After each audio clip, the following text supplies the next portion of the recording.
여러분 안녕하십니까? 뉴스가 있는 저녁을 시작합니다. 경유차 요소수 파동이 계속되고 있습니다. 소방서에는 시민들의 요소수 기부가 잇따르고 있지만 반면에 온라인 공간 등에서는 바가지 요금, 보이스피싱, 품질 인증 없는 제품 판매 등이 번지고 있습니다. 당국은 철저한 단속과 함께 안전한 구매 정보를 신속하고 정확하게 전달해야겠습니다. 뉴스가 있는 저녁 오늘 준비한 내용을 안기령 앵커가 소개해드립니다. 전해주시죠. 예, 오늘의 주요 소식 정리해드립니다. 민주당 이재명 대선 후보가 국민의힘 윤석열 후보에게 나라의 미래 등을 두고 진지하게 논의하자며 주 1회 정책 토론을 제안했습니다. 국민의힘 윤석열 후보는 이번 대선은 대장동 몸통과의 전쟁이라며 이재명 후보의 공세를 폈습니다. 홍준표 의원은 당 선거대책위 불참을 선언했습니다. 판사 사찰 문건으로 고발당한 윤석열 후보가 공수처에 입건됐습니다. 이로써 윤 후보와 관련된 공수처 수사는 모두 4건으로 늘었습니다. 전국적으로 강력한 비바람이 몰아쳤습니다. 내일부터 이른 겨울 추위가 기승을 부리겠고 강원 산간에는 많은 눈이 예상됩니다. 정치권 소식부터 전해드립니다. 더불어민주당 이재명 대선 후보가 국민의힘 윤석열 대선 후보에게 일주일에 한 번씩 1대1로 만나서 민생을 논의하자고 제안했습니다. 윤 후보는 즉답을 피한 채 이번 대선은 대장동 몸통과의 싸움이라며 이 후보의 날을 세웠습니다. 박석영 기자가 보도합니다. 민주당 이재명 대선 후보가 대선 본선 링 위에 오른 국민의힘 윤석열 후보에게 1대1 회동 카드를 꺼내들었습니다. 주 1회 만나 민생 문제를 논의하는 정책 토론회를 하자는 제안입니다. 공약에 대한 자신감을 내비친 겁니다. 이 나라의 미래를 놓고 우리 국민들의 삶을 놓고 진지하게 논의할 1대1 회동을 제안드립니다. 국민의 민생이다, 국민들의 먹고 사는 문제이다라고 하는 점에는 이견이 없을 것으로 생각합니다. 민주당은 윤 후보를 향한 공세 수위를 끌어올렸습니다. 대장동 대출 관련 윤 후보의 부산저축은행 봐주기 수사 의혹을 전면에 내세우면서 벼락 출세한 사람이 공정을 말하는 건 납득되지 않는다고 비판했습니다. 서울법대를 나와서 검찰로 쭉쭉 승승장구하다가 문재인 정부 때 5개를 넘어서 정말 특혜를 받아서 벼락 출세를 한 검찰총장이 공정을 말한다는 것은 정말 성년들에게 정서에 맞지 않는다. 국립현충원 참배에 이어 최고위원회의 참석으로 첫 당무 일정을 시작한 윤석열 후보는 대장동 개발 의혹으로 맞불을 놓았습니다. 대장동 개발 의혹과 고발사주 의혹 동시 특검을 수용하겠다며 강수를 두고는 이번 대선은 대장동 몸통과 싸우는 부패와의 전쟁이라고 이 후보를 향한 직격탄을 날렸습니다. 이번 대선은 여러 가지 이슈가 있겠지만 대장동 게이트의 몸통과 싸우는 소위 부패와의 전쟁입니다. 정치 권력을 등에 업은 이런 카르텔과의 싸움이 만만치 않습니다. 다만 이 지사의 회동 제안에 대해선 말을 아꼈습니다. 일정을 소화하는 과정에서 잠깐 들었는데 한번 생각해 보겠습니다. 그리고 구체적인 제안 내용을 제가 좀 정확히 몰라가지고. 김기현 원내대표는 정치쇼는 안 된다고 선을 그으면서도 가능성은 열어뒀습니다. 느닷없이 정치적인 쇼하듯이 그렇게 만날 일은 아닌 것 같습니다.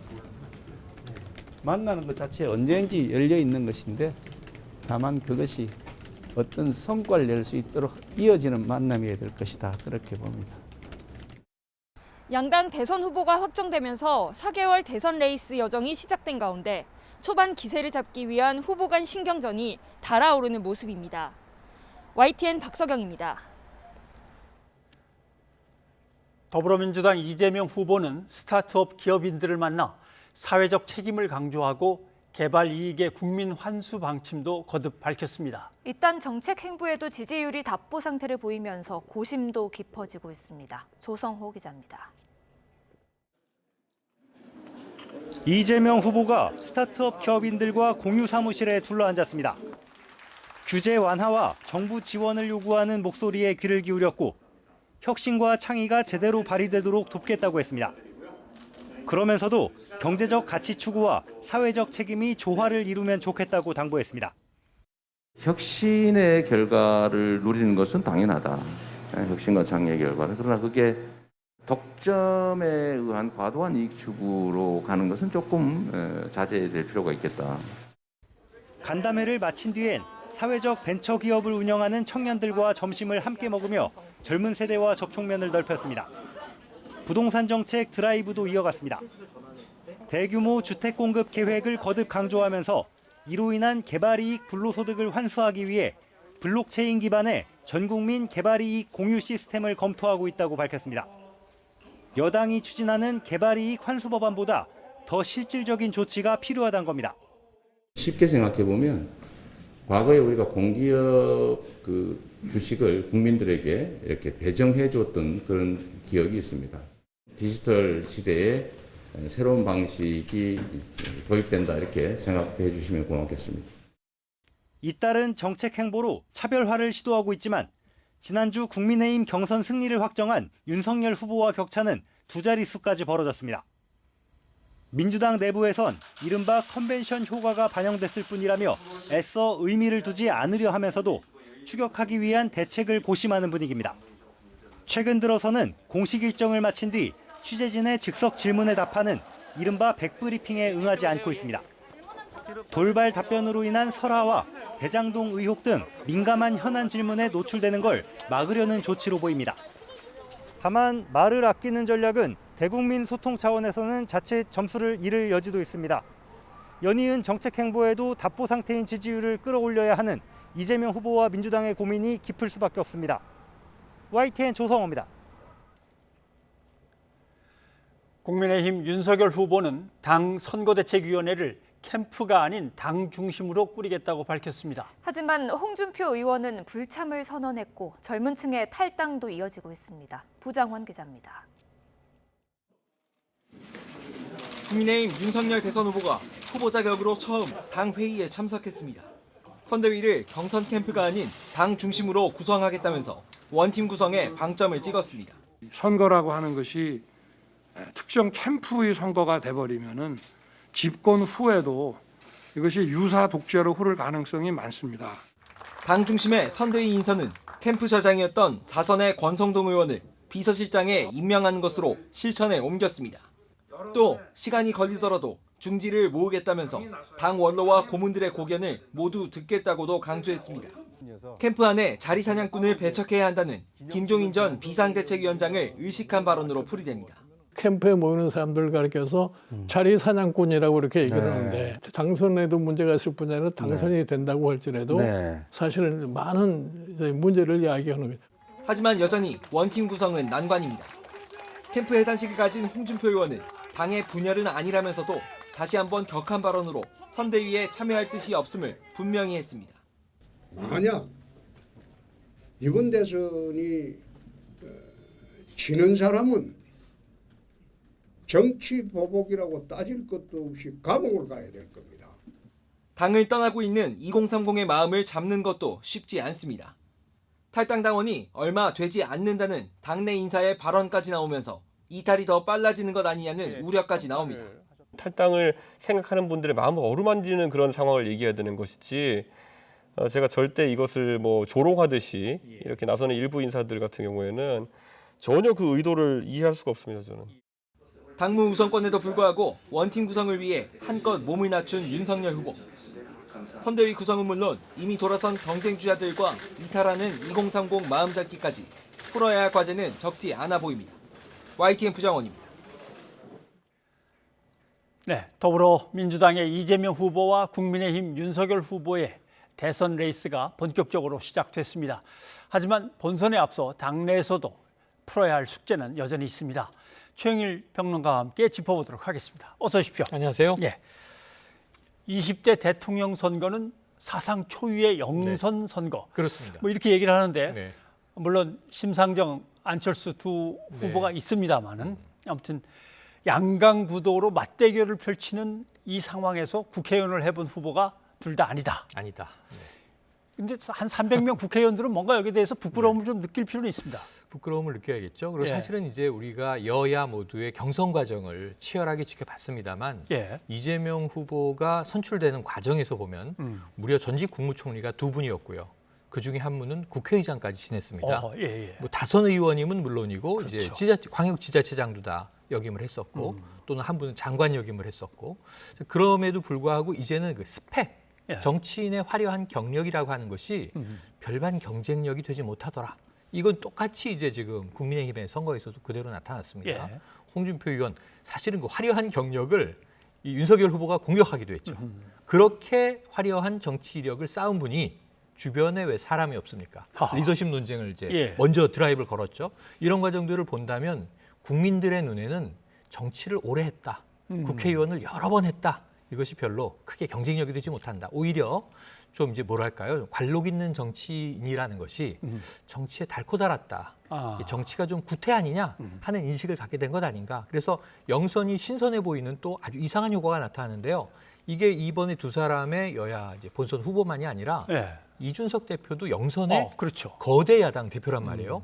그 영선 행진이 계속 이어지면서 말씀하신 대로 이제 300명 국회의원 또 전직 국회의원들도 다소 내 스펙 이력이라고 하는 것을 어떻게 바라볼 것인가 좀 반성할 필요는 있어 보입니다. 결국 어떤 민심의 흐름이나 네. 새로운 정치적인 어떤 이슈의 트렌드 이런 것들을 국회의원 오래 했다고 해서 다 읽어내지는 못하고 있고 그렇습니다. 또 참신한 이미지를 못 보이고 있다 이런 얘기인데 그러면 이번에 양강 대결을 펼치는 이재명, 윤석열, 네. 윤석열, 이재명 후보는 과연 민심을 얼마나 반영하고 있냐? 네. 근데 둘 다 좀 뭔가 약점은 있어요. 네, 그렇습니다. 그렇죠? 예. 그 보시면은 이제 이재명 후보도 주류 정치는 아니죠. 예. 항상 붙어왔던 별칭 같은 것이 변방의 아웃사이더 이런 스타일이었단 말이죠. 성남시장 시절에는 사실은 정치적인 체급은 막 높아지고 있었지만 기초자치단체 장이에요. 예. 대부분 이제 중앙 정치에 어디 이렇게 기초자치단체 시장이나 군수가 나오는 경우는 드물지 않습니까? 네. 그게 이제 광역지자체장쯤 돼야 대선 후보 중에 하나가 되는가, 잠룡인가 이렇게 보는데 성남시장 시절부터 상당히 일관적으로 예. 진보적인 이제 아젠다 설정이라든가 또 레토릭으로 정치적인 수사학으로 많은 팬들을 또 사로잡은 게 사실이에요. 네. 근데 이 변방의 아웃사이더가 이제 영선으로 집권 여당의 대선 후보가 됐다. 이것도 굉장히 놀라운 일인데 문제는 아까 말씀하신 대로 지금 현재 눈에 드러나는 약점은 대장동 개발 의혹입니다. 예. 바로 그 성남시장 시절에 그렇죠. 벌어졌던 일인데 관련이 있느냐 없느냐, 막대한 민간 수익과 알았느냐 몰랐느냐, 또는 그들의 이익을 눈 감아주거나 설계해주고 예. 뭔가 뒷거래가 있었던 것이냐 이런 의혹이 이제 일부에서는 커지고 있고요. 민심은 항상 나의 편이야라고 생각했는데 네. 갑자기 마지막에 28%가 맞습니다. 나오면서 네. 깜짝 놀라기도 그렇죠. 하고. 이게 예. 3차 선거인단 때 62%를 이낙연 후보가 얻고 지금까지도 대부분의 이제 여론조사 분석가들이 해명을 못하고 있는 대목이기도 합니다. 그렇죠. 예. 반면에 지금 윤석열 후보의 경우에는 자, 그래도 이재명 후보는 행정가는 오래 해오지 않았느냐. 2010년 성남시장부터 2018년 경기도지사까지 예. 지금 큰 잡음 없이 기초 광역자치단체에서 행정가로서의 면모는 보여왔고 이것도 민생을 챙기는 일을 해왔단 말이죠. 그럼 이제 국가 경영, 나라 살림을 할 수 있겠는가? 이 이제 시험대에 오른 반면에 지금 윤석열 총장의 이력은 아주 역대 대선 후보 중에 독특하죠. 지자체장도 아니고 예. 장관도 아니었고. 지자체장, 장관, 관료는 맞는데 예. 고위공직자 출신은 맞는데 오직 26년간 검사 생활로 검찰 조직 내에서만 승진을 하다가 마지막에 검찰총장으로 사직을 하고 나왔단 말이죠. 예. 그럼 이 수사 전문가가 국가 경영할 수 있는 것인가? 이런 이제 물음표가 달리는 데다가 지금 이제 제일 큰 것은 서가 문제도 있습니다만 예. 도대체 이 역사관이나 현대사에 대한 인식이 이 건전하게 제대로 돼 있는가 이런 문제가 최근에 제기됐고요. 본인이 자초한 겁니다. 여기에 가족 리스크가 있죠. 예. 그러니까 예를 들면 지금 이 여야가 쫙 갈려서 자, 조국 전 장관의 가족은 그렇게 탈탈 털었는데 지금 사실 윤석열 후보는 우리 가족도 1년 6개월간 예. 털렸다 이렇게 얘기하고 있거든요. 근데 사실은 아직은 배우자가 소환도 되지 않았어요. 예. 이런 부분에서 조사 앞으로 좀 중이니까. 지켜볼 대목이 큽니다. 예. 그래서 영선 후보들끼리 매주 1대1로 만나서 얘기를 네. 하면 어떤 얘기들이 나올까? 이재명 후보의 이 뭔가 제안이 네. 솔깃한 듯하면서도 네. 또 뭔가 결실이 거기서 맺어질 수 있을까 이런 생각 네. 드는데 한번 제안을 한번 좀 들어볼까요? 들어보시죠. 네. 예. 그래서 우리 윤석열 후보님께 하나 제안을 하나 드리려고 합니다. 이 나라의 미래를 놓고 우리 국민들의 삶을 놓고 진지하게 논의할 1대1 회동을 제안드립니다. 각자가 추진하고자 하는 정책들의 내용은 다를 수 있지만 그러나 궁극적 목적은 결국 국민의 민생이다, 국민들의 먹고 사는 문제이다라고 하는 점에는 이견이 없을 것으로 생각합니다. 이번 대선은 뭐 여러 가지 이슈가 있겠지만 대장동 게이트의 몸통과 싸우는 소위 부패와의 전쟁입니다. 이것이 또 대장동만이 아니고 드러난 것은 빙산의 일각입니다. 이런 정치 권력을 등에 업은 이런 카르텔과의 싸움이 만만치 않습니다. 네, 아까 기자 리포트에서 이제 윤석열 후보가 왜 이런 제안을 했는지 취지나 배경에 대해서 아직 확실히 몰라서 답을 좀 피한다라고 얘기를 하는데 그럼 취지나 배경이 뭐겠습니까? 취지나 배경은 표면적으로는 뭐 여야 서로 진영은 다르지만 사실은 대통령이 되겠다라고 하는 것은 뭐 이 민생을 챙기겠다, 국민들의 삶이 나아지도록 하겠다, 이 나라를 국민의 생명과 안전을 외부의 위기로부터 보호하고 평탄하게 만들어주겠다 이런 약속이잖아요.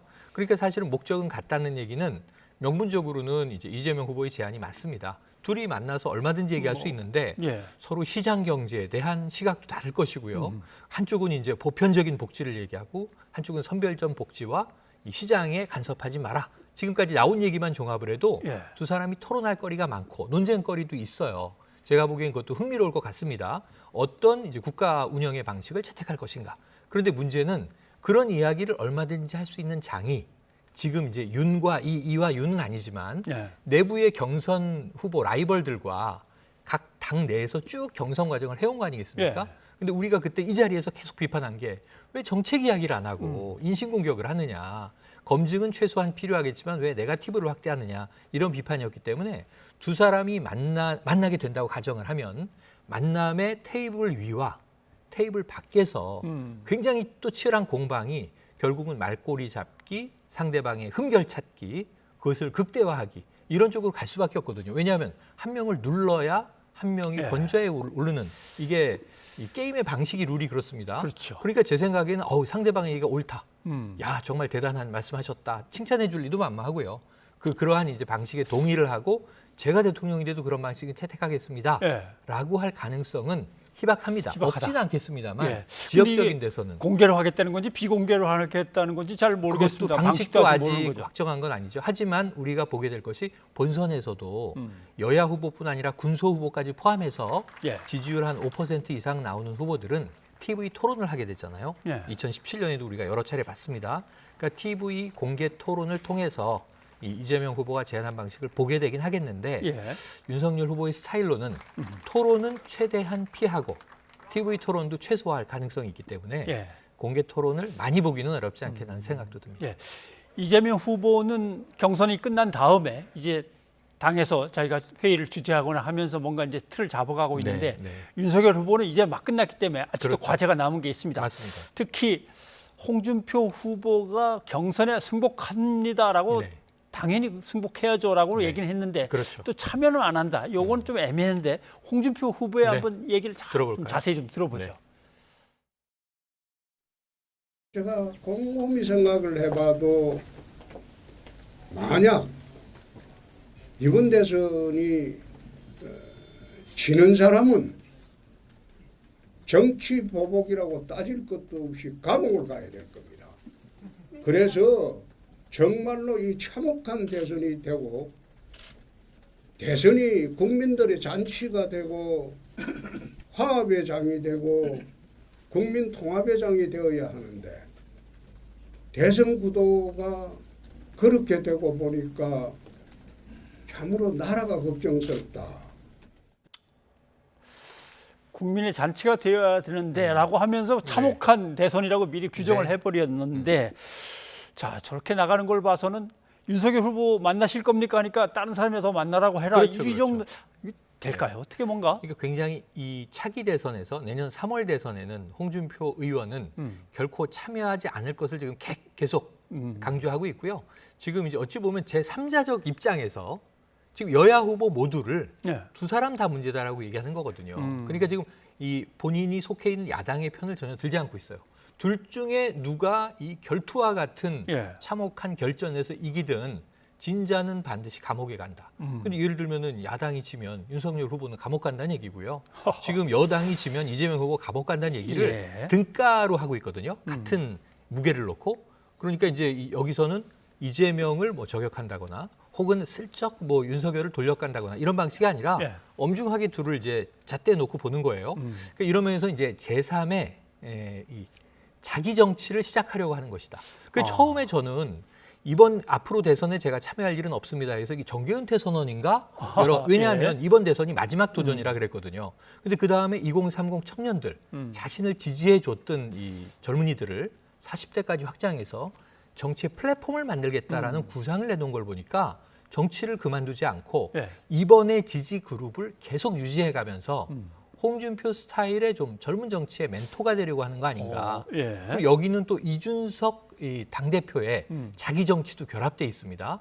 왜냐하면 이준석 대표는 지금 이 그 젊은 당원들의 이탈 러시 여기에 대해서 좀 윤 캠프를 거드는 인사들이 그거 별거 아니다. 대단한 거 아니다. 이렇게 폄훼하자 굉장히 거기에 대해서 격하게 지금 문제 제기를 하는 상황이거든요. 그렇게 보면은 제가 보기에는 이 대선 과정에서 내부에서는 조금 다른 정치의 결들이 나올 수 있어서 용광로 혹은 화학적 결합 이런 표현은 계속 좀 쉽지 않을 것 같습니다.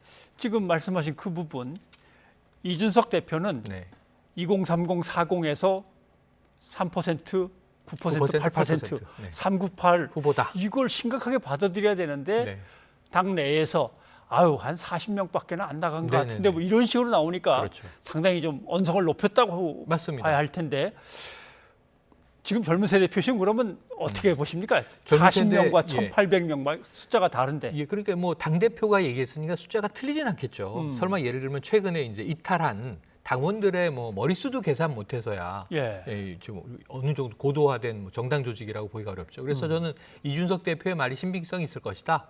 다만 40명이라고 이야기한 뭐 김재원 최고위원의 경우에 그것은 그럼 뭐 하루에 40명이란 얘기인지 특정 시간대에 40명이란 얘기인지 그것도 그냥 던진 얘기는 아니고 들은 이야기일 거예요. 확인한 이야기일 텐데 그러면 이제 계산의 방식이 달랐을 것으로 보지만 어쨌든 당대표는 이 상황이 심각하다고 하는 것이고 최고위원은 별거 아니라고 하는 것인데 지금 김재원 최고위원뿐 아니라 주호영 위원장 같은 경우에도 지금 젊은 층들 나가는 게 심각하진 않다.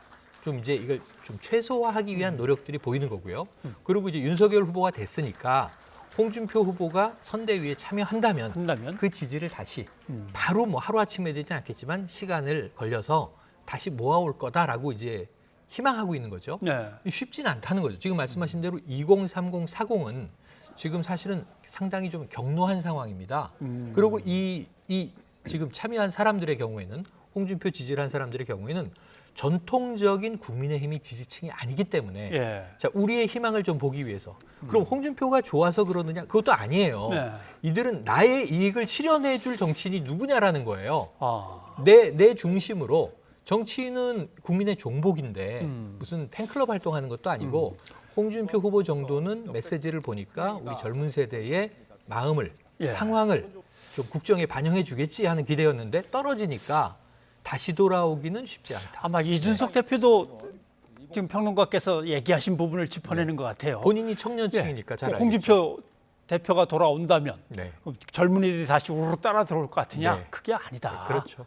함부로 판단하지 말고 항상 좀 무겁게 받아들여줬으면 좋겠다. 아마 그런 얘기를 하는 것 같습니다.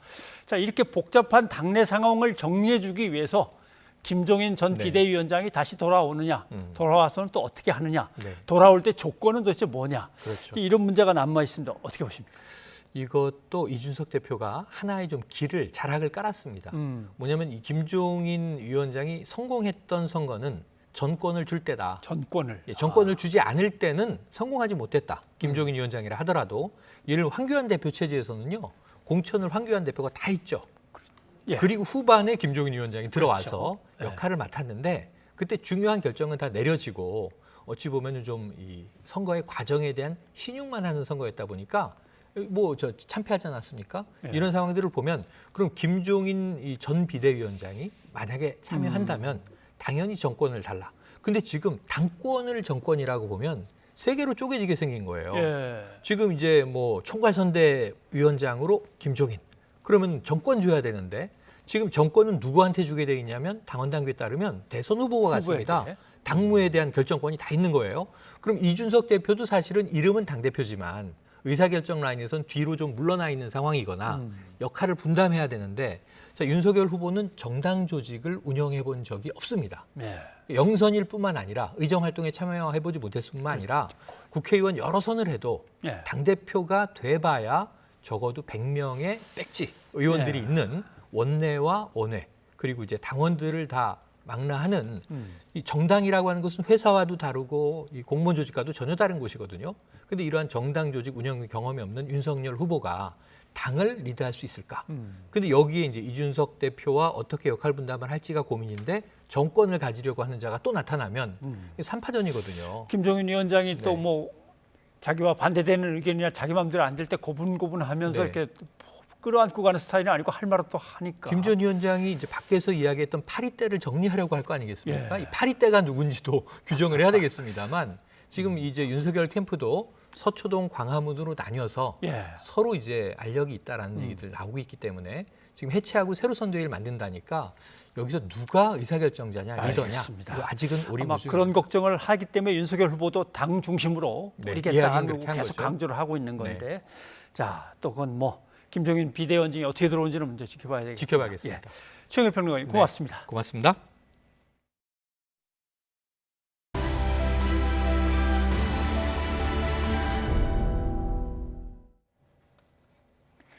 윤석열 국민의힘 대선 후보가 검찰총장 시절 판사 사찰 의혹과 관련해 공수처에 입건됐습니다.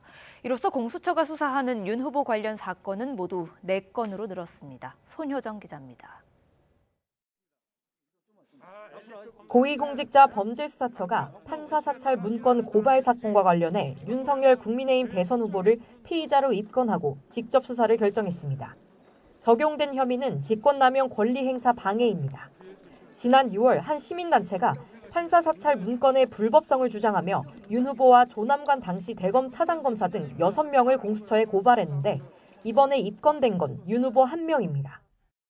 이른바 판사 사찰 의혹은 윤석열 검찰총장 시절인 지난해 2월 대검 수사정보정책관실이 주요 사건 재판부의 출신과 성향, 주요 판결 3평 등을 분석한 문건을 작성하고 배포했다는 의혹입니다. 추미애 당시 법무부 장관 주도로 지난해 12월 윤 후보에게 내려진 정직 2개월 징계의 주요 사유이기도 합니다. 윤 후보는 징계에 불복해 징계 취소 소송까지 냈지만 지난달 1심 법원은 법무부의 징계가 타당하다는 결론을 내렸습니다. 당시 재판부는 해당 재판부 분석 문건에는 위법하게 수집된 개인정보가 포함돼 있었지만 윤 후보가 이를 삭제하거나 수정하지 않고 대검 반부패부와 공공수사부에 전달하도록 지시했다며 위법성을 꼬집었습니다. 이와 관련해 공수처도 윤 총장 징계가 적법하다는 1심 법원의 판단이 직접 수사의 근거가 됐다는 점을 분명히 했습니다. 다만 지난 5일 치러진 국민의힘 경선에 영향을 주지 않기 위해 경선이 끝난 뒤 고발인에게 윤 후보 입건 사실을 통지했다고 밝혔습니다.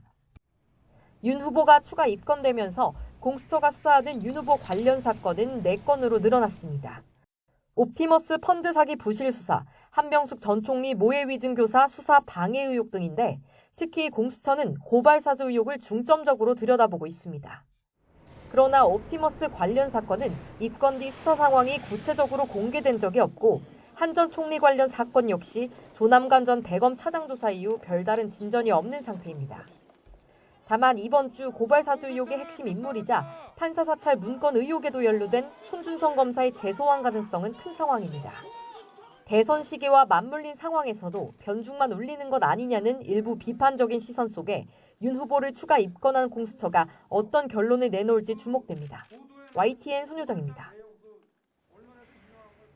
검찰 수사팀 내 코로나19 확진 여파로 멈췄던 대장동 의혹 수사가 재개됐습니다. 핵심 피의자들이 다시 소환 조사를 받았는데요. 윗선의 개입 여부와 로비 의혹 등 조만간 가닥이 잡힐지 주목됩니다. 나혜인 기자입니다. 검찰이 김만배 씨와 남욱 변호사를 구치소에서 동시에 불러 조사했습니다. 지난 4일 새벽 구속영장이 발부된 뒤 처음입니다. 수사팀 검사와 수사관 등 6명이 잇따라 코로나19 확진 판정을 받으면서 잠정 중단됐던 수사를 재개한 겁니다. 접촉자 검사 결과 다행히 추가 확진자는 나오지 않았습니다. 사건을 지휘하는 경제범죄 형사부 부장검사도 감염됐지만 검찰 관계자는 치료 중에도 상황을 보고받을 수 있고 현장은 범죄수익 환수부장이 임시로 총괄할 거라며 수사 차질 우려를 일축했습니다. 구속 피의자들은 늦어도 오는 22일까지는 재판에 넘겨야 합니다. 검찰은 보강 수사를 거쳐 유동규 전 본부장 등 핵심 4인방을 중심으로 구성한 배임 혐의부터 가다듬을 것으로 보입니다. 최소 651억 원 규모로 파악한 성남도시개발공사 쪽 손해 액수도 다시 산정하고 10여 차례 압수수색에서 확보한 성남시청 자료 등을 바탕으로 당시 성남시 윗선의 책임은 없는지 파악하고 있습니다. 성남시 인사 중에선 지난 9월 압수수색 직전 유동규 전 본부장과 통화해 말맞추기 의혹이 불거진 정진상 민주당 선대위 비서실 부실장이 유력한 조사 대상으로 거론됩니다. 성남시 정책실장을 지낸 정 부실장은 황무성 성남도시개발공사 초대 사장의 사퇴 외압 녹취록에도 언급됐는데 원래 자신을 파는 사람이 많다며 억울하고 황당하다는 입장을 YTN에 밝혔습니다. 대장동 사업 설계는 모르는 일이고 유동규 전 본부장 통화에서도 수사에 충실히 임하라고 했을 뿐이라며 말맞추기 의혹에 선을 그었습니다. 다만 정 부실장은 당시 통화 사실을 이재명 후보에게 따로 보고하진 않았다고 밝혀 나중에 들어서 알았다던 이 후보의 말과 엇박자를 냈습니다.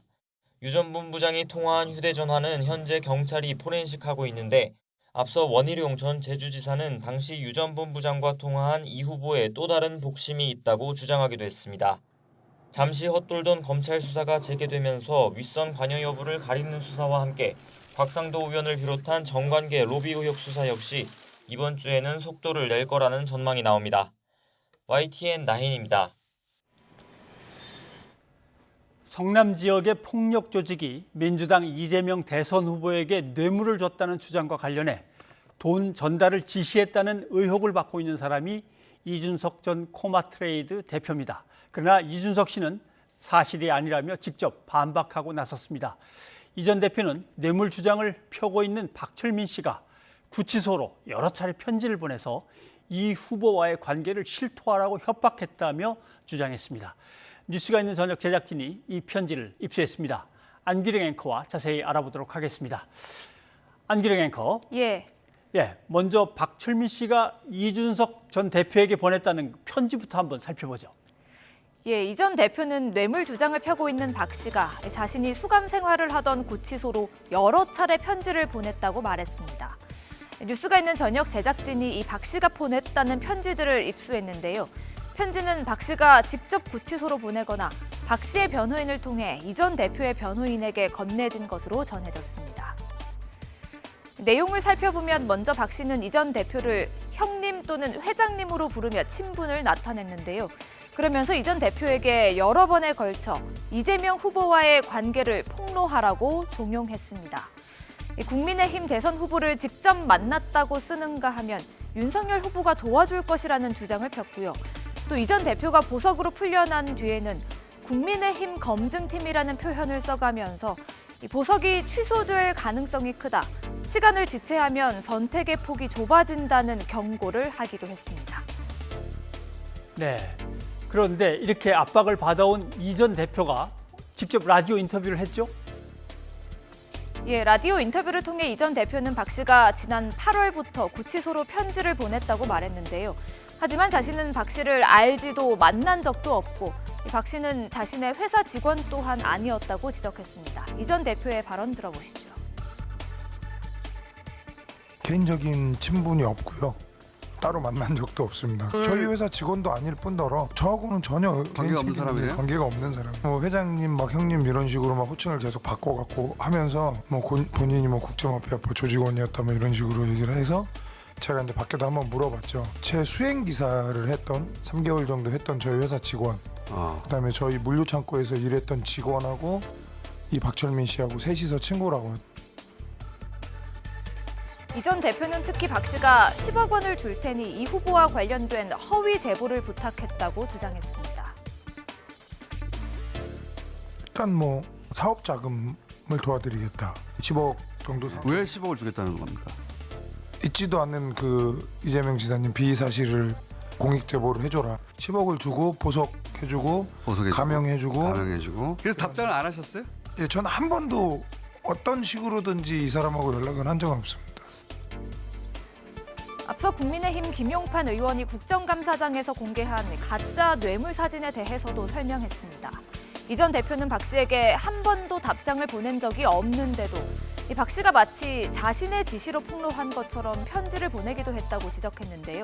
이 전 대표는 박 씨에게 받은 편지들을 모두 경찰에 제출했다고 덧붙였습니다. 네. 그러면 박 씨가 거푸 주장한 게 모두 사실과 다르다는 게 이제 의혹으로 또 제기되는 건데 박 씨 측의 입장은 어떤 겁니까? 예, 박 씨는 현재 구치소에 수감 중이어서 직접 입장을 들을 수는 없었고요.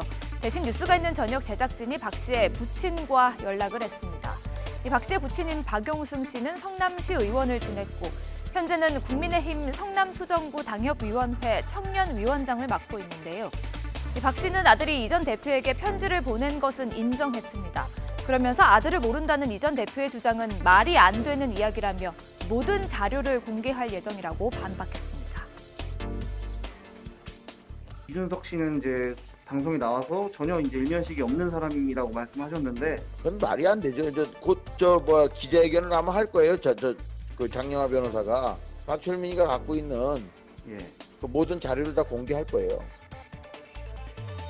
현재 이 전 대표가 박 씨 부자와 김용판 의원, 장영하 변호사 등을 명예훼손 등의 혐의로 고소하며 경찰이 수사에 나섰는데요. 여기에다 이 전 대표가 과거 검찰이 이 후보의 비리를 제보하라고 압박했다는 주장을 펴자 윤석열 후보의 측근인 한동훈 법무연수원 부원장은 사실이 아니라고 반박하고 나서 논란은 더 확대되고 있습니다. 뉴스가 있는 저녁 안기령입니다.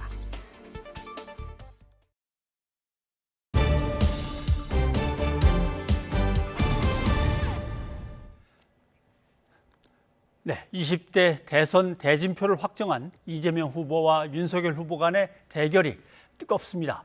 그러나 대장동과 고발사주 의혹 등 사법 리스크 역시 두 후보의 대선 가도에 미칠 영향이 클 수도 있습니다. 관심이 아주 뜨거운데 박지훈 변호사와 함께 살펴보도록 하겠습니다. 어서 오십시오. 안녕하십니까? 예. 먼저 오늘 들어온 소식, 네. 공수처가 판사 사찰 문건과 관련해서 윤석열 후보를 일단 입건했다. 네. 이것은 아무래도 조사를 갖다가 해야 이 사건을 갖다 마무리 짓는다는 얘기겠죠. 그렇습니다. 새롭게 입건된 사실인데요. 가장 중요했던 거는 최근에 있었던 행정법원 판결을 좀 기본으로 했던 걸로 보입니다. 예. 행정법원 판결에 따르면 그런 판사 사찰 문건을 작성하고 배포를 시켰다. 그 예. 부분이 징계 사유가 된다라고 했고 그 사유가 행정법적으로도 문제가 되지만 더 나아가서 형사처벌도 가능하다고 공수처가 본 것 같습니다. 그러다 보니까 이미 고발은 시민단체에서 오래전에 됐었습니다. 예. 이 경선 이후에 지금 입건했다고 통보를 내린 것입니다. 그럼 행정법원 판결에 보면은 이러한 판사 사찰 문건이 들어온다면은 지휘관으로서는 이걸 갖다가 묻거나 아니면 잘못된 거라고 지적을 해야 되는데 그렇죠. 이걸 또 돌렸다는 거죠. 그렇죠. 그게 문제라는 거죠. 작성 배포가 문제입니다. 이 판사 사찰 문건을 만들어 가지고 검사들한테 배포를 시켰다는 것. 이게 직권남용죄에 해당할 수 있다라는 게 공수처의 아마 생각 같고 그래서 입건한 것으로 지금 보입니다. 네. 사실 공수처에 지금 윤석열 후보와 관련돼서 들어가 있는 사건이 4건입니다. 어떤 게 가장 윤 후보에겐 부담스러운 겁니까? 일단은 4건 중에 이제 고발 사주 의혹 사건이 있고요. 예. 옵티머스 관련된 부실 수사 사건도 있습니다. 또 한명숙 전 총리 모해 중 교사 사건도 있고요. 또 지금 입건된 판사 사찰 문건 작성 의혹이 있는데 뭐 옵티머스하고 한명숙 사건은 조금 보도 같은 게 잘 안 되는 거 봤을 때는 좀 답보 상태로 좀 보이는 것 같고 고발 사주 의혹은 손주정 검사하고 김웅 의원이 좀 부인하는 상황이기 때문에 좀 어렵고 아마 저는 개인적으로 봤을 때는 이 판사 사찰 이 문건 작성했던 거 이 부분이 그래도 범죄 혐의가 좀 더 크고 증거가 좀 확실하다고 공수처에서 판단하고 있는 게 아닌가 이렇게 보입니다. 공수처도 행정법원 판결을 지금 보고 움직이는 거죠. 그걸 기다렸던 거죠. 기다렸던 것 같아요. 그리고 보고 다시 분석해 본 결과 이건 그냥 넘어가서는 안 되겠다. 이것은 범죄에 해당한다라고 판단했고요. 공수처는 사실은 입건하고 입건하지 말고 공수처가 판단할 수 있는 거예요. 예. 입건했고 입건 통보가 했다라는 거는 이 범죄 기소까지 가능하다는 기본적인 생각을 갖고 있는 것 같습니다. 판사 사건 문건 자체는 아무튼 큰 문제가 되는 네. 문제인데 거기에 이제 윤석열 후보가 얼마나 개입했었느냐는 그렇죠. 이제 조사해 봐야 하는 거고. 예. 자, 그런데 장모 최 씨와 관련해서 사건 중에 모해 위증 혐의 이건 그렇죠. 13일이면 공소시효가 끝나는 걸로 지금 알려져 있는데 그러면 어떻게 이게 영향을 미치겠습니까? 이 사건도 사실은 이 불기소했다가 재기 명령을 내려가지고 하던 사건이고요. 13일이면 공소시효가 만료가 됩니다. 모해위증죄 예. 만료되는데 이 정모 씨 관련자 정모 씨가 몇 번 정도 조사를 받았다고 하고 있어요. 예. 13일 안에 기소를 하냐 마냐가 막 걸려 있는 것 같고요. 예. 이거 말고도 여러 가지 이제 의혹 사건들이 많습니다. 특히 이제 처인 김건희 씨 같은 경우는 도이치모터스 주가 조작 사건. 이것도 사실 어떻게 되어 있냐면 그 이모 씨가 지금 잠적한 상황이기 때문에 예. 수사가 더 진행이 안 되고 있습니다. 나오고 있지만 코마나 컨텐츠 같은 저 협찬금 뇌물 사건도 있고요. 예. 또 윤우진 씨 관련해서 스폰서 예. 골프 또 뇌물 수수 이런 것들이 주변 인물 관련된 수사가 지금 진행 중이고 그 중에 이제 시간이 가장 가까운 거는 모의 이증 사건인데 이게 기소가 되냐 안 되냐는 곧 이제 13일이니까 네. 뭐 지켜봐야 될 것 같습니다. 그러나 경선 과정에서의 파괴력은 역시 대장동 특혜 분양, 그렇죠. 또는 특혜 의혹 이 사건입니다. 윤석열 후보 같은 경우 내가 검찰에서 수사를 지휘했으면 뭐 바로 끝냈을 텐데라고 하는 것은 어차피 성남시의 대단히 개발인데 성남시장이 책임을 안 지면 누가 지겠느냐 결국 그 얘기인 것 같습니다. 네, 맞습니다. 이 대장동 사건에서 이재명 당시 시장이 연관성이 있다면 배임죄가 될 수밖에 예. 없습니다. 나머지 사람들은 뇌물죄고요. 배임죄하고 뇌물죄 두 가지가 큰 줄기인데 그 중에 배임이라는 거는 이거 수사 안 하고 이 구조만 살펴봐도 배임이 될 것이라는 게 윤석열 지금 후보의 얘기고요. 뭐 사실은 수사 상황은 사실 배임죄로 가기 위해서 많이 노력을 하고 있습니다. 검찰에서. 그렇지만 아직까지는 가야 될 길이 많아요. 뇌물죄는 눈에 띄지만 배임죄 같은 경우는 유동규에서 지금 멈춰 있는 상황이거든요. 그래서 뭐 윤석열 후보는 상당히 자신을 하지만 아직까지는 가야 될 길이 좀 남아 있는 게 아닌가 이렇게 보입니다. 이재명 후보가 시장으로 있다가 물론 중간에 이제 도지사로 건너갔습니다. 네. 그런데 이제 최근에 이재명 시장과 제일 가까이 연결된 뭔가를 찾으려면은 누구죠? 유동규 예, 성남도시개발공사 본부장을 지냈던 사람에게 정진당 나름대로 이제 이재명 시장의 네. 비서죠. 최측근인데 이 사람이 압수수색 직전에 통화를 했다. 네. 최근까지 뭔가 연결고리가 있는 거 아니냐라는 이제 의혹이 제기되는 겁니다. 그렇죠. 이게 이재명 후보에게 어느 정도 영향이 있겠습니까? 일단은 이제 정진상 부실장이 해명을 했습니다. 예. 본인 전화한 거 맞고 뭔가 수사할 때 제대로 좀 임해라라는 취지로 전화를 한 것이다라고 하고 그거 관련해서 후보한테 보고는 하지 않았다라고 지금 밝히고 있는 상황이고요. 근데 문제는 이 전화한 게 만약 녹음을 해뒀다 그러면 예. 휴대전화에서 포렌식에서 복구해가지고 무슨 내용이 나가는 게 알게 된다면 그것을 이재명 후보라든지 더 확장시킬 수 있지만 전화를 녹음하지 않고 그냥 언제 몇 분간 통화했다는 거 갖고는 더 증거로 쓰기는 좀 어렵거든요. 예. 그냥 의심할 수는 있겠죠. 왜 통화했으며 구속 직전에 의심을 할 수 있지만 그걸 갖고 뭐 봐주려고 했다거나 아니면 정말 몸통을 다른 사람이 있다거나 그렇게 좀 논리 전개하기는 아직까지 좀 어려운 상황이 아닌가 그렇게 네. 보입니다. 그런데 이제 이재명 후보 같은 경우 지자체장 선거 때도 그랬고 당 경선 때도 그렇고 항상 쫓아다니는 게 가족사 그렇죠. 중에서 이제 싸움, 분규가 있었던 그 장면하고 그다음에 조폭하고 연루설 계속 나오는데 이거는 예전에 나왔던 얘기 또 나오고 한 거라고 치부될 겁니까? 아니면 사법적인 어떤 리스크가 되겠습니까? 일단은 도덕적 리스크는 확실히 될 수가 있지만 사법적 리스크는 되기 좀 어렵지 않을까 생각이 듭니다. 조폭 네. 사건도 뭐 조금 무마되는 모양새기도 하고요. 가족사 문제도 사실 시간도 지났고 형사적인 문제는 좀 안 될 것 같고 오히려 대장동 사건이 너무 크기 때문에 예. 아마 이제껏 있었던 가족사, 뭐 조폭 등등의 개인 신상 문제는 오히려 조금 없어지지 않을까 대장동에 개인적으로 묻혀서. 봤을 때. 왜냐하면 대장동이 더 크고 그게 배임이냐 아니냐 가장 중요하기 때문에 막 그 부분이 오히려 크고 나머지 부분은 조금 덜 부각될 가능성이 있지 않을까 그렇게 판단이 됩니다. 예, 아무튼 거의 양강의 맞대결을 펼친 두 후보 다 사법적 리스크를 안고 가고 있는 중이어서 계속해서 추적하며 지켜봐야겠습니다. 변호사님, 오늘 여기까지 듣겠습니다. 고맙습니다. 감사합니다.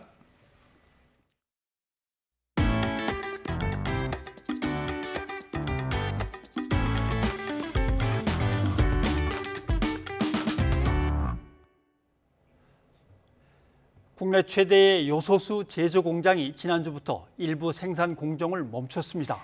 중국의 수출이 재개되지 않으면 물류 대란이 현실화될 것이라는 우려가 커지고 있습니다. 김우준 기자가 현장을 다녀왔습니다. 네, 제가 나와 있는 곳은 롯데 정밀화학 요소수 제조 공장입니다. 이 울산에 위치해 있는데요. 이 인근에 있는 울산항과 부산항에서 이 중국으로부터 요소를 수입해서 이곳에서 요소수를 만드는 곳입니다. 이 국내에서 생산하는 이 요소수 양만 이 10,000톤, 그러니까 이 화물차 100만 대가 한 번씩 운행할 수 있는 정도의 양입니다. 국내 총 생산의 50% 절반 넘게 담당하는 국내 최대 요소수 제조 공장입니다. 이 공장조차도 이 중국발 요소수 파동, 이 대란의 여파를 피하지 못했습니다. 제가 나와 있는 곳은 이 포장동인데요. 시중에 쉽게 구할 수 있는 이 10리터짜리 요소수를 만드는 곳입니다. 이 원래 같았으면 이 파이프를 요소수를 타고 와서 이 해당 통에 요소수가 채워 넣어지면서 이 요소수 10리터 소매 상품이 만들어지게 됐는데, 보시는 것처럼 공장 라인이 완전히 운행을 멈췄습니다. 이 불량률을 검사하는 기계도 작동을 멈췄고 공장 라인 하나 제대로 돌아가는 게 없는 상황입니다. 이 지난 4일부터 이 요소수 생산 공장 라인이 전원 멈춘 겁니다. 요소수 요소 수급 이슈로 인해서 11월 가동률 하락, 월말 생산 가동 중단이 불가피한 상황이고 12월 내에 시장 내 요소 재고 소진이 예상되고 있습니다. 제 뒤로 보이는 게 이 공장에서 남은 유일한 10리터짜리 요소수 물량입니다. 평소 대비 2.5%밖에 되지 않는 물량인데요. 이 문제는 2, 3일 뒤면 이마저도 금방 소진되라는 겁니다. 가장 큰 문제는 뾰족한 해결책이 없다라는 겁니다. 요소가 더는 공급되지 않을 경우에는 2, 3주 뒤에는 이 공장 전체 생산 공정이 멈출 수밖에 없습니다. 화물차주분들의 피해가 우려될 수밖에 없는 상황입니다. 현장에 나와보니 이 요소수발 물류 대란 정말 코앞에 와 있는 게 생생히 느껴질 정도입니다. YTN 김우준입니다. 네, 경유차 운전자들에게는 요소수 구하기가 하늘의 별따기입니다. 그런데 경유값도 리터당 평균 1,600원에 육박하고 휘발유도 1,800원을 돌파하면서 기름값마저 갈수록 부담입니다. 이번 주 금요일부터 유류세가 인하되지만 체감 효과는 크지 않을 것으로 보입니다. 권남기 기자입니다. 주유소에 차례로 화물차들이 들어옵니다. 생계를 위해 차를 몰지만 요소수 대란에다 자고 일어나면 오르는 기름값까지 시동을 거는 것 자체가 부담스럽습니다. 운전을 해서 먹고 사는데 기름값도 올라가지, 요소도 구하지도 못하지, 뭐 하나에 10만 원씩도 간다는 얘기도 있지. 그래서 하여튼 걱정은 태산입니다. 지난달 중순만 해도 리터당 1,400원대이던 경유값은 어느새 1,600원을 넘겼습니다. 이미 부르는 게 값이 된 요소수에 더해 기름값마저 경유차 운전자들을 괴롭히는 겁니다. 여기에 휘발유 가격 역시 7년 만에 1,800원을 돌파한 상황. 정부는 일단 유류세 인하 시점인 이번 주 금요일부터 정유사 직영이나 알뜰 주유소를 중심으로 곧바로 값을 떨어뜨린다는 방침입니다. 다양한 수단을 모두 동원하여 전국 모든 주유소에 유류세 인하분 물량이 신속히 공급되도록 하겠습니다. 정부가 발표한 유류세 20% 인하로 떨어뜨릴 수 있는 최대치는 휘발유 164원, 경유 116원, LPG 부탄은 40원입니다. 하지만 기름값은 계속 올라 지난달 20일 홍남기 부총리가 유류세 인하 방안을 검토한다고 말한 때부터 따져보면 휘발유와 경유 가격은 리터당 60원, LPG 부탄은 90원 넘게 상승했습니다. 여기다 지금의 국제유가 강세가 올해 내내 계속될 거란 전망이 많은 만큼 체감 효과는 더욱 떨어질 가능성이 큽니다. 올해 연말까지는 그 가스를 대체하는 그 석유 수요 물량이 늘어나서 당분간 강세를 유지하겠지만은 내년 들어서면은 공급 과잉 상황으로 유가도 하락세로 돌아설 것으로. 요소수 대란이 당분간 이어질 거로 보이는 가운데 당장 이번 주부터 시작될 유류세 인하가 실제 판매 가격을 얼마나 떨어뜨릴 수 있을지 주목됩니다. YTN 권남기입니다. 정부가 베트남으로부터 차량용 요소 200톤을, 호주에서는 요소수 7,000리터를 추가로 수입하는 등 수입선 다변화에 총력을 기울이고 있습니다. 또 사재기를 금지하고 불법 유통 과정을 집중 단속하기로 했습니다. 보도에 오인석 기자입니다. 차량용 요소수 비상사태를 맞아 정부는 해외 수입처 확보에 총력을 기울이고 있습니다. 정부는 베트남과 호주에서 차량용 요소와 요소수를 들여오기로 결정했습니다. 다음 주 중 베트남에서 차량용 요소 200톤, 호주로부터는 요소수 7,000리터가 추가로 수입됩니다. 전날 호주에서 2만 리터를 들여오기로 한 데 이어 이틀째 수입선 확보에 나선 겁니다. 또 베트남으로부터 추가 도입과 함께 다른 국가를 상대로도 약 1만 톤 규모의 물량을 수입하는 방안을 협의하고 있습니다. 요소수 수입 물량 확대에 대비해 군용기 투입에 이어 민항기 투입 방안도 검토되고 있습니다. 요소 수입 가격 급등으로 인한 애로가 발생하지 않도록 현재 5에서 6.5%인 관세를 0%로 인하해 수입을 촉진하기로 했습니다. 문재인 대통령은 요소수 수급 안정을 위해 가용한 모든 방법을 동원해 국내외적으로 발빠르게 대응하라고 주문했습니다. 정부는 요소와 요소수 사재기 행위를 금지하고 불법 유통 과정을 집중 단속하기로 했습니다. 중간 유통업체에서 주유소나 마트, 인터넷 등 연결 고리를 추적해 매점 매석 행위 의심 업체를 단속할 계획입니다.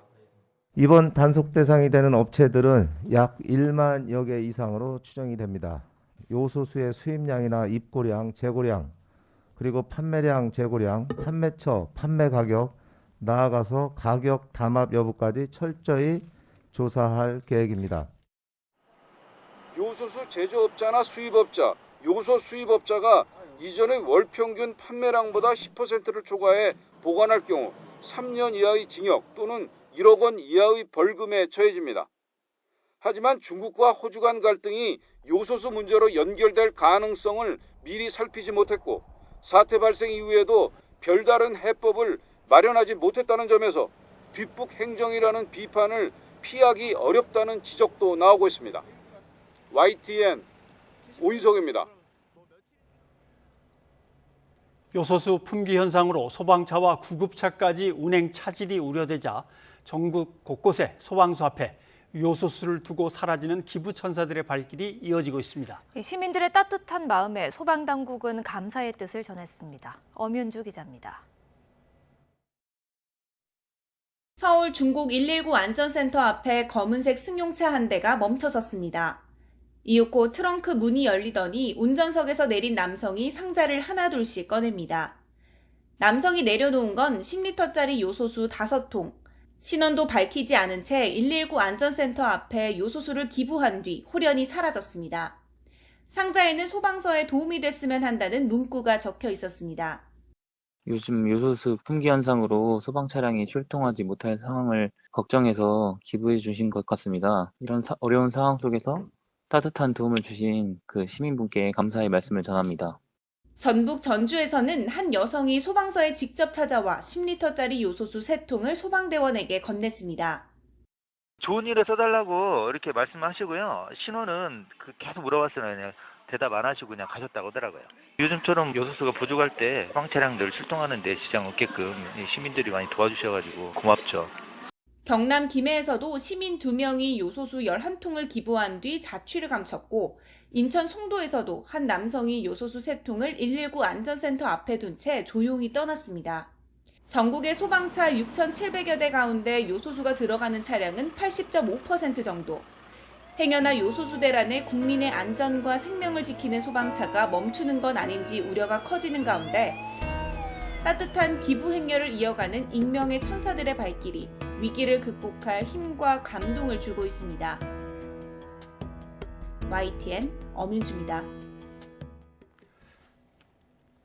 모처럼 정치권의 여야가 의견을 함께합니다. 민주당은 법안이 여러 개인데 내용은 비슷합니다. 국민의힘은 법안은 일찍 내놓았는데 아직 당론으로 확정된 건 아닙니다. 하지만 내용을 비교를 한번 해보겠습니다.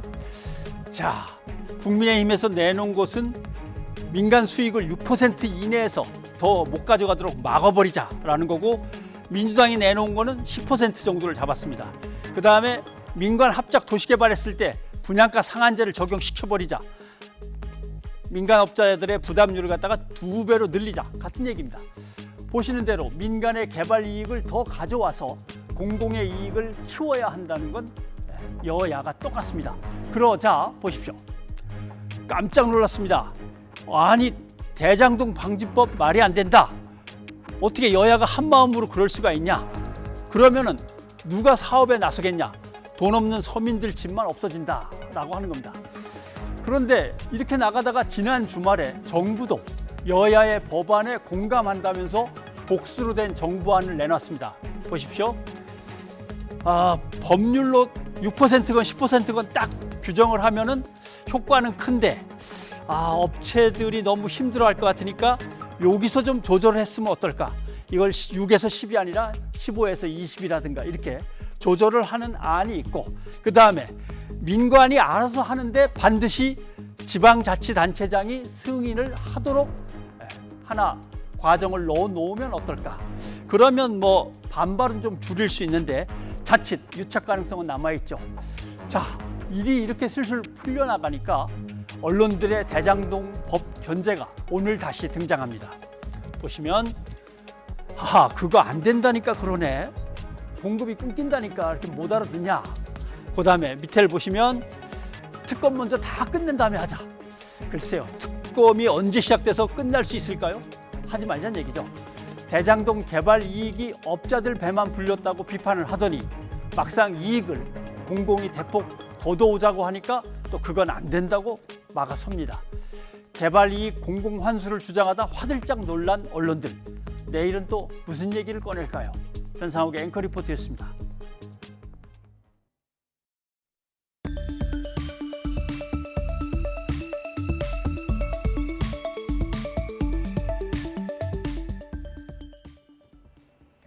코로나19 신규 확진자가 엿새 만에 2,000명 아래로 떨어졌습니다. 하지만 위중증 환자와 사망자가 늘었고 감염 재생산 지수도 3주 연속 높아지며 우려를 키우고 있습니다. 이동우 기자입니다.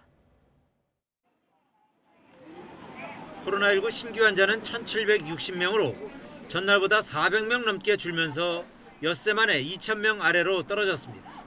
하지만 검사 건수가 줄어드는 휴일 영향이 반영된 것으로 보여 방심하기엔 이릅니다.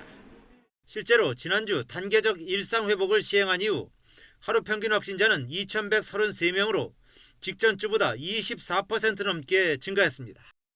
이는 날씨가 추워졌고 또 실내 활동이 증가했고 또 환기가 어려운 점과 일상 회복에 따른 방역 조치 완화, 그로 인한 사적 모임의 증가, 이런 것들이 확진자의 증가에 영향을 미치고 있는 걸로 보고 있습니다.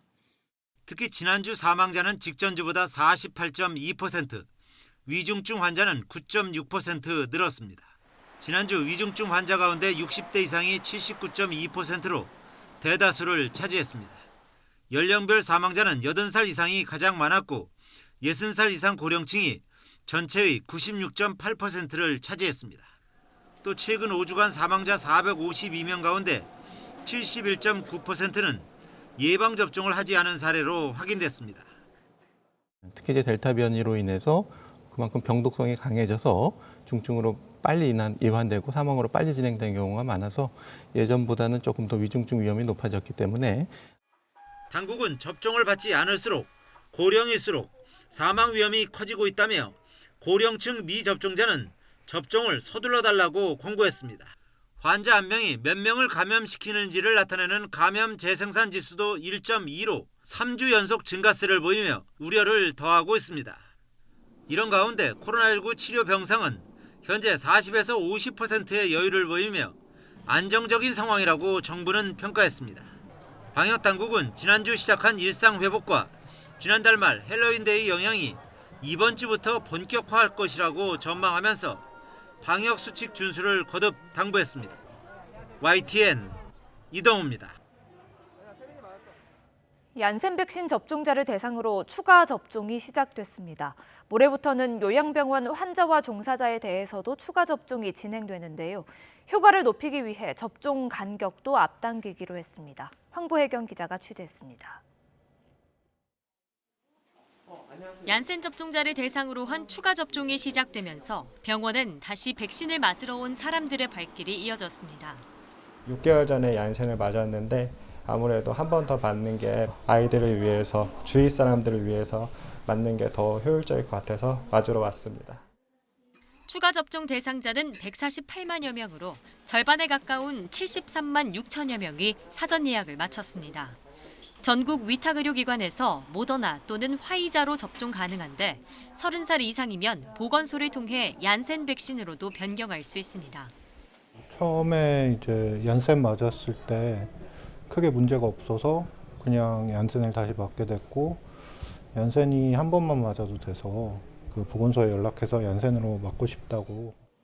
얀센 백신은 돌파 감염 비율이 상대적으로 높은 데다 접종자 대부분이 활동성이 큰 청장년층인 점을 고려해 추가 접종이 결정됐습니다. 접종 간격도 대폭 줄여 기본 접종 완료 후 2달이 지나면 추가 접종을 받을 수 있습니다. 접종 간격은 현재 이제 면역 저하자나 얀센 접종자는 그 2개월을 기준으로 하고 있고, 집단 감염이 발생하거나 발생할 우려가 있는 경우는 6개월을 기준으로 4주까지 더 당겨서 접종이 가능하도록. 방역당국은 최근 확진자가 급증하고 있는 요양병원이나 시설 환자와 종사자 50만 명에 대해서도 모레부터 추가 접종을 시작할 계획입니다. 올해 2월 말 국내에서 가장 먼저 백신을 접종했지만 최근 돌파 감염이 늘면서 서둘러 추가 접종에 나선 겁니다. 원칙적으로 추가 접종은 기본 접종 완료 6개월 이후부터 가능하지만 효과를 높이기 위해 접종 간격을 한 달 앞당겨 진행하기로 했습니다. YTN 황보혜경입니다. 젠사키 백악관 대변인 또 배우 크리스 록 같은 유명 인사들이 최근 백신을 맞고도 코로나19에 감염됐다는 소식이 전해졌는데요. 이런 소식이 가짜 정보를 퍼뜨리는 불씨로도 악용되고 있습니다. 김형은 기자입니다. 최근 젠사키 미 백악관 대변인은 백신을 맞고도 코로나19에 감염됐습니다. 젠사키 대변인은 백신을 맞은 덕분에 다행히 가벼운 증상만 겪고 있다고 밝혔습니다. 하지만 백신 무용론을 주장하는 사람들에겐 이용하기 아주 좋은 사례였습니다. SNS에는 백신이 효과가 없음을 보여주는 산 증인이라며 선동하는 글이 잇따라 올라왔습니다. 파월 전 국무장관이 지난달 돌파 감염으로 숨졌을 때도 마찬가지였습니다. 방송사 앵커가 백신 효능에 의구심을 제기하는 글을 올렸다가 삭제하는 해프닝을 빚기도 했습니다.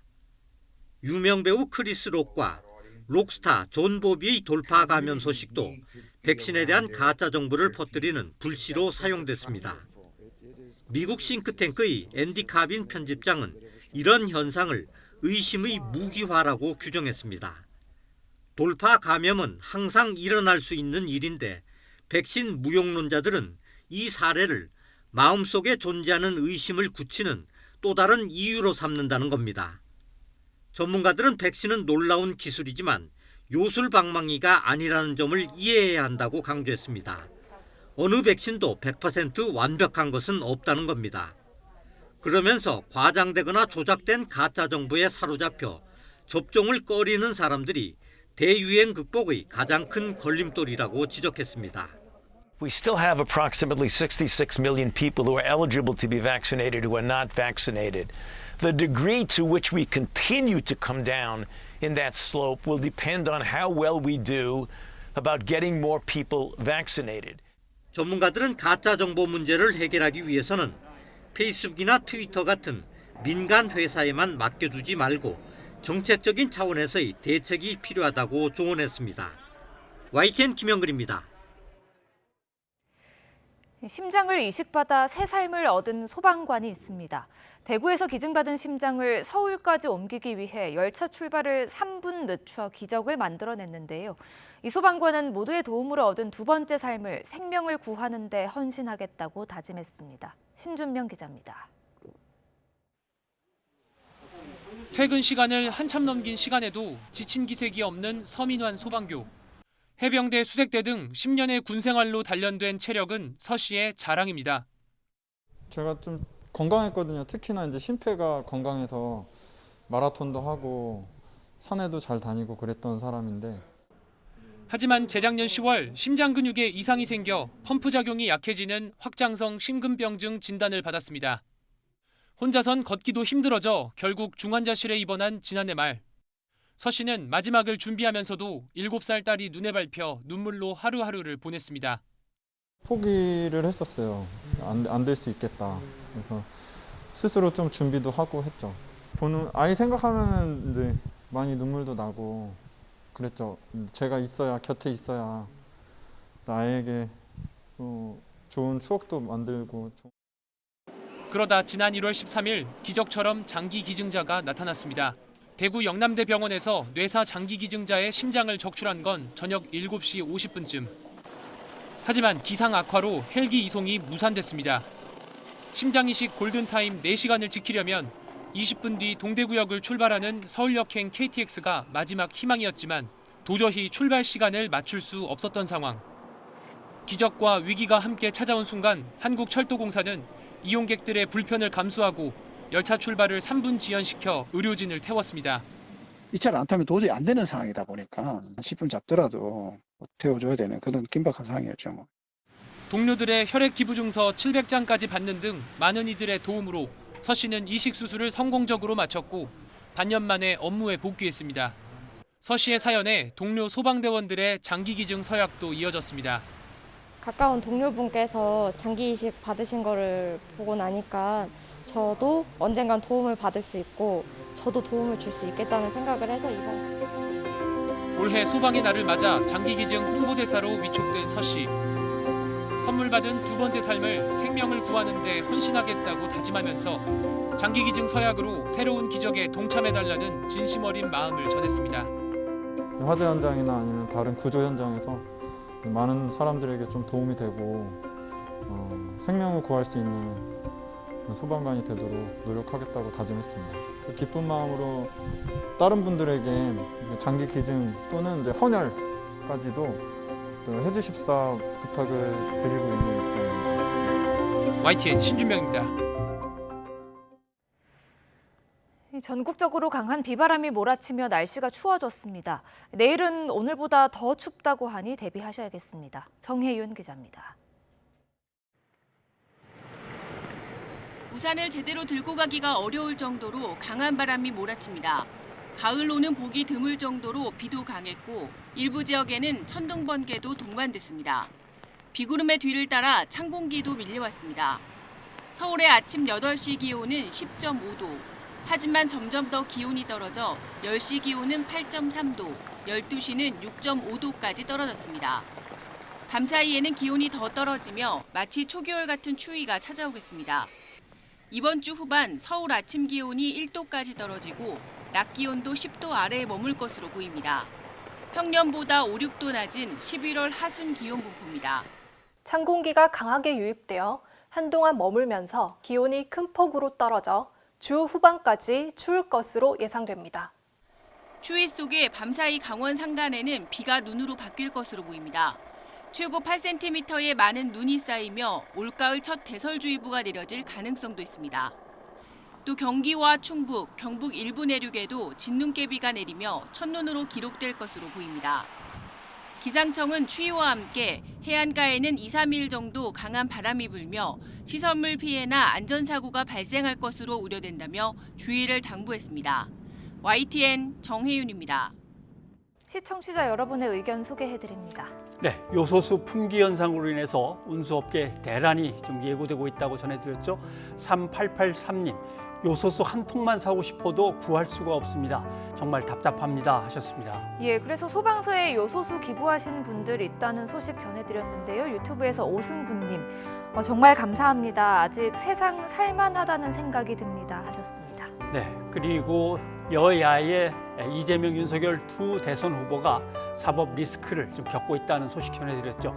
유튜브를 통해서 강윤선님, 이재명과 윤석열 후보 모두 대선 전까지 의혹을 풀어야 합니다. 뉴이저에서도 계속 취재해 주세요 하셨습니다. 예, 그리고 코로나19와 관련해서 유튜브에서 레몬트리님, 이번 주 화 수요일에 확진자가 크게 늘어날 수 있다던데 걱정입니다. 의료진 분들도 힘들 것 같아요 하셨습니다. 여기까지 여러분의 의견 소개해드렸고요. 오늘 뉴스가 있는 저녁은 여기까지입니다. 네, 저희는 내일 다시 찾아뵙겠습니다. 여러분 고맙습니다.